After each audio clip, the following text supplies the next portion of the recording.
অভিশপ্ত শয়তান থেকে মহান আল্লাহর নিকট আশ্রয় চাই।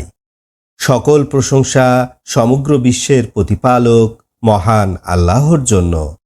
রাহমান ও রাহিম আল্লাহ তাআলার নামে সূরা আল হাক্কাহ এর বাংলা সরল অনুবাদ শুরু করছি।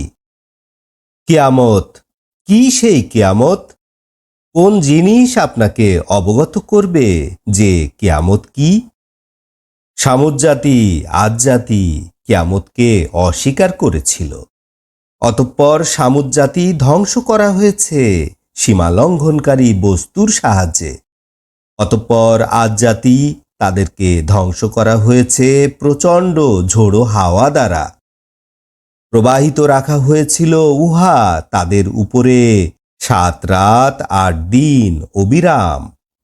আপনি দেখতে পেতেন তারা তথায় নিথর নিস্তব্ধ পড়ে আছে, যেন তারা ভিতর শূন্য খেজুর গাছ। তাদের কাকেও কি আপনি দেখতে পাচ্ছেন?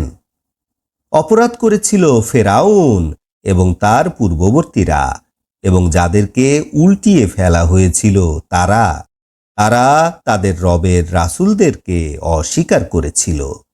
অতঃপর আল্লাহ তাদেরকে ধরলেন সর্বশ্রেষ্ঠ ধরা। নিশ্চয় পানি যখন সীমা লঙ্ঘন করল, আমি তোমাদেরকে নৌযানে তুললাম, এবং আমি উহা তোমাদের জন্য করেছিলাম একটা উপদেশ, এবং এজন্য যে সংরক্ষণকারী কান যেন উহা সংরক্ষণ করে।